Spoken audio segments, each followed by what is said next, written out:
सबसे बड़ी खबर आज की, उमेश पाल अपहरण केस में अतीक अहमद समेत 3 दोषी करार दे दिए गए हैं। इन 3 में एक अतीक का वकील भी है, हनीफ। हालांकि इसमें अतीक का भाई अशरफ वो दोषमुक्त करार दिया गया है। अशरफ समेत 7 आरोपी दोषमुक्त किए गए हैं। जो दोषी पाए गए हैं उनमें अतीक अहमद है, दिनेश पासी है, हनीफ जो कि अतीक का वकील था वो भी है। उमेश पाल अपहरण केस में एमपी एमएलए कोर्ट ने आज ये बड़ा फैसला सुनाया है और कहा जा रहा है कि हो सकता है कि आज ही सजा पर भी फैसला आए, लेकिन उसके लिए थोड़ा इंतजार करना पड़ेगा। 17 साल के बाद उमेश पाल अपहरण केस में आज अदालत ने फैसला सुनाया है। विपिन, बिल्कुल 44 साल का आतंक, 17 साल पुराना मुकदमा और उसमें यह फैसला अपने आप अपराध जगत में जो भी अपराधी हैं उनके लिए नजीर बनेगा। और जिन जिन मुकदमों में अतीक अहमद आरोपी हैं उनके गवाहों को यह बल मिलेगा कि इतने बड़े आतंक के आरोपी को भी सजा मिल सकती है। सरकारी वकील सुशील वैश्य ने यह जानकारी दी कि कुल 10 आरोपियों में से 3 आरोपियों को दोषी करार दिया गया है, जबकि अशरफ समेत 7 आरोपी दोष मुक्त कर दिए गए हैं। 2:30 बजे यह खबर आ रही है कि शायद आज ही सजा का ऐलान हो जाए। कुमार कुंदन, पिक्चर जैसे जैसे वक्त बीत रहा है पिक्चर क्लियर होती जा रही है। 3 लोग दोषी करार, जबकि अशरफ समेत 7 लोग दोष मुक्त करार दिए गए हैं। देखिए विपिन, जिस हिसाब से अतीक अहमद का बॉडी लैंग्वेज था और जब वो कोर्ट में घुस रहा था उस वक्त भी TV9 भारतवर्ष ने उसको अप्रोच करने की कोशिश की और वो बहुत शांत बैठा हुआ था, बहुत आराम से बैठा हुआ था, उसे ऐसा लग ही नहीं रहा था कि कुछ हुआ भी है।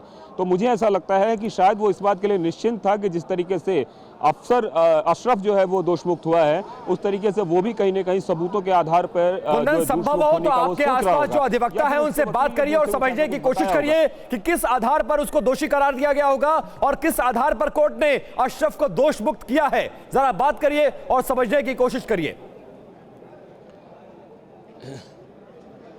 देखिए, अगर हम अधिवक्ताओं की बात करें तो यहाँ पे काफी सारे अधिवक्ता हैं जो यहाँ पे घूम रहे हैं, टहल रहे हैं। ये कुंदन हम आपके पास आएंगे, लेकिन सीधे पंकज आकर रुक कर रहे हैं। पंकज, अशरफ को दोषमुक्त करना ये थोड़ा सा लोगों को थोड़ा सा चौंका रहा है।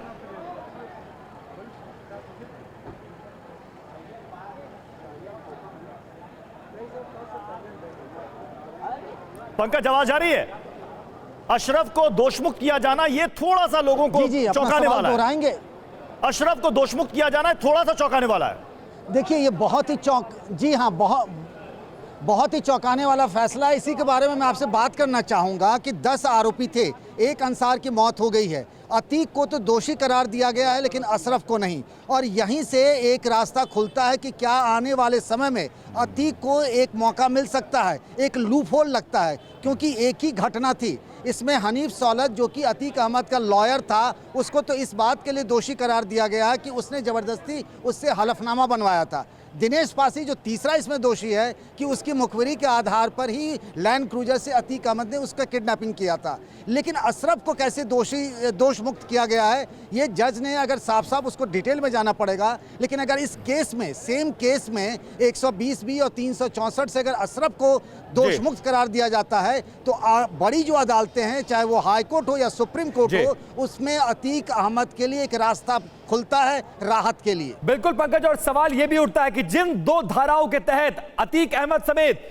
3 आरोपियों को दोषी करार दिया गया है उसमें धारा 364A और 120B, ऐसे में किस तरह की सजा हो सकती है? मैक्सिमम पनिशमेंट या फिर मिनिमम पनिशमेंट? क्योंकि अतीक अहमद जब कोर्ट परिसर से गुजर रहा था तमाम अधिवक्ता फांसी देने की मांग कर रहे थे। जो धाराएं लगाई गई हैं उसमें मैक्सिमम अगर सजा होती है तो फांसी तक का भी प्रावधान है। क्या एक्सपेक्टेशन है, क्या लोग कह रहे हैं, क्या अंदाजा है लोगों का, और जो अधिवक्ता हैं उनका एक्सपीरियंस क्या कहता है इस मामले में? अगर कोई आरोपी 364 के तहत दोषी करार दिया जाता है तो मिनिमम या मैक्सिमम पनिशमेंट क्या होने की संभावना आपको नजर आ रही है? देखिए, मैं शुरुआत से ही एक बात पर जोर देकर कह रहा हूं, और वो बात ये है कि कोर्ट किसी सेंटिमेंट से नहीं चलता, Exactly. पब्लिक परसेप्शन से नहीं चलता। बाहर में वकील या कॉमन जनता कहे कि फांसी की सजा मिल जाए उमेश पाल के परिवार वाले, वो गवाह और सबूतों के आधार पे होता है। और मैं जो सवेरे से ये बात कह रहा हूं, इसी आधार को देखते हुए अशरफ को दोषमुक्त करार दिया गया है। अब अगर 364A और 120B में ये दिनेश पासी और सौलत और ये अतीक अहमद दोषी करार दिए जाते हैं, तो क्या सजा मिलेगी ये जज साहब को फैसला करना है। इस पर किसी तरीके की कोई टिप्पणी नहीं होनी चाहिए। पंकज, कब तक सजा का ऐलान संभव है, क्योंकि यह कहा जा रहा है संभवतः आज ही होगा और 2:30 बजे तक फैसला आ सकता है सजा को लेकर। इसको लेकर कोई क्लैरिटी है आपके पास? क्या इंफॉर्मेशन है आपके पास? देखिए, मुझे ये संकेत मिल रहे हैं और ऐसा बताया गया अंदर से, कोर्ट कैंपस के अंदर से, चूंकि जिस तरह की प्रक्रिया आज कि नैनी सेंट्रल जेल से सबको लाया गया, दोषियों आरोपियों को, उसमें से अब तो 3 दोषी हो गए हैं, फिर ले जाया जाएगा, तो ये कहा जा रहा है कि आज ही क्वांटम ऑफ पनिशमेंट या सजा के फैसले का ऐलान मुमकिन है। कुंदन, चूंकि कुछ मामलों में देखा गया है लंच ब्रेक के बाद सजा का ऐलान हो जाता है, तो क्या इस केस में भी यही उम्मीद करें कुंदन?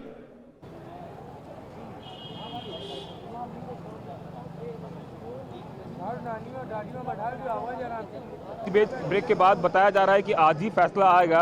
और जिस तरह की जानकारी मिल रही है उसके हिसाब से अतीक अहमद, उसके बाद खान दौलत और हनीफ दिनेश पासी को कोर्ट ने जो उमेश पाल को अगवा करने के मामले में आईपीसी की धारा 364A और 120B के तहत दोषी करार दिया है। तो अगर ऐसी धाराएं के आधार पर कोर्ट ने फैसला लिया है तो निश्चित रूप से यह मान के चलिए आप कि इसमें अतीक अहमद को उम्र कैद तक की सज़ा हो सकती है और 10 साल की भी सज़ा हो सकती है। तो ये जो सज़ा की बात है, वो सज़ा की बात देखना दिलचस्प होगा कि कितना और किस तरीके से दिया जा रहा है। लेकिन हाँ, जिन धाराओं के तहत 364A का जिक्र किया गया है, ठीक है, ये जो ऐसी धारा है, इसमें इस बात की उम्मीद की जा रही है कि संभव है कि उम्र कैद की सज़ा हो और 10 साल की जो है मैक्सिमम सज़ा की भी बात की जा रही है। जो भी सज़ा का ऐलान होगा, थोड़ी देर में तस्वीर साफ हो जाएगी। मैं विवेक का भी रुख करूंगा, लेकिन विवेक, आपको लगता नहीं कि इसी को आधार बनाकर अतीक ये कहेगा कि बाकी आरोपियों पर भी ये आईपीसी की धारा लगी थी लेकिन वो दोषमुक्त हो गए, मुझे भी दोषमुक्त किया जाना चाहिए, ये अपील कर सकता है अतीक?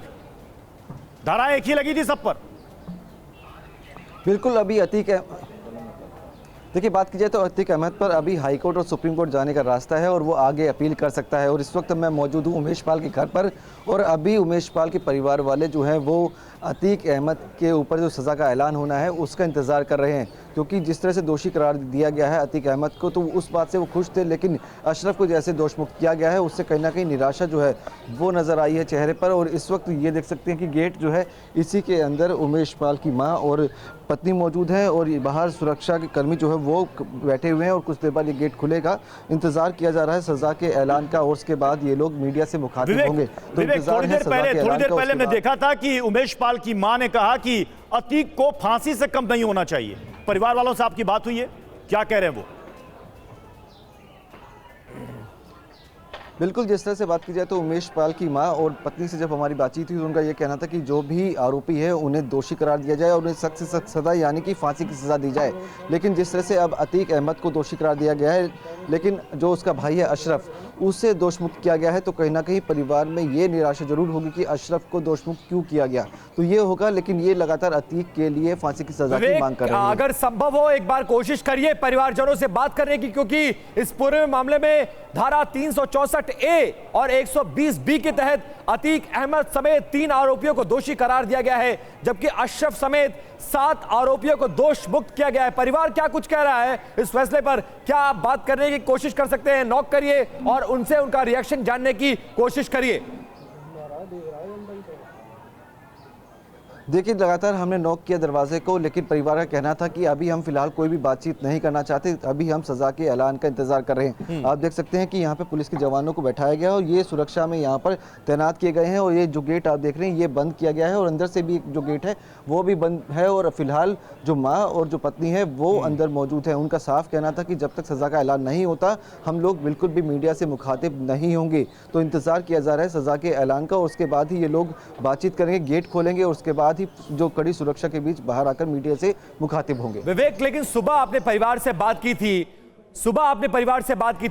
उमेश पाल की पत्नी हो या फिर उमेश पाल की मां हो, दोनों ने फांसी की सजा की मांग की थी। निराशा हाथ लगी, झटका लगा कोर्ट के इस फैसले के बाद उस परिवार को?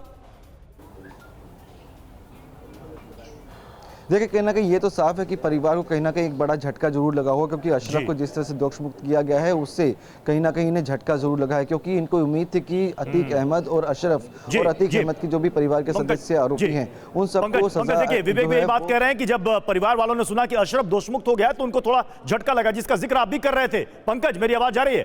पंकज, ये यहां से इस केस के बाद इस केस में एक टर्निंग पॉइंट हो सकता है अतीक के लिए, ऊपरी अदालत में जाना और ये कहना कि मेरे साथ बाकी के जो आरोपी थे, सह आरोपी, उन पर भी सेम धाराएं थी, वो दोषमुक्त हो गए। पंकज, मैं तो यही बात आपसे अभी थोड़ी देर पहले कह रहा था कि एक बहुत बड़ा पेंडोराज बॉक्स खुलने वाला है कि सेम क्राइम में, सेम मुकदमे में जब आप अशरफ को छोड़ देते हैं, ये कहते हैं कि मौके पर मौजूद नहीं था, अतीक अहमद को आप दोषी करार देते हैं, हनीफ को भी दोषी करार देते हैं, तो एक रास्ता निकलता है यहाँ से। जो उसके वकील कल से ही इस बात की तरफ इशारा कर रहे थे कि कोर्ट का फैसला अगर अतीक अहमद के खिलाफ आता है तो वो ऊपरी अदालत यानी हाईकोर्ट, सुप्रीम कोर्ट जाएंगे और किसी का अधिकार भी होता है। लेकिन जो अदालत से आज जो फैसला एडीजे दिनेश चंद्र शुक्ला ने दिया है, उससे एक उम्मीद बनती है अतीक अहमद के लिए कि उसे ऊपरी अदालतों में शायद राहत मिल जाए। इस बात की तरफ उसके वकील इशारा कर रहे हैं। शायद यही वजह है कि जो तस्वीरें हम देख रहे थे अशरफ की, उसके चेहरे पर वो डर नहीं था, वो बहुत आराम से हल्की स्माइल देते हुए वो कोर्टरूम के अंदर जा रहा था। जैसा कुंदन भी बता रहे थे कि अतीक भी बहुत निश्चिंत बैठा हुआ था अंदर, क्योंकि सबसे पहले दोषमुक्त कौन ये बताया गया और आखिर में दोषी कौन है ये बताया गया।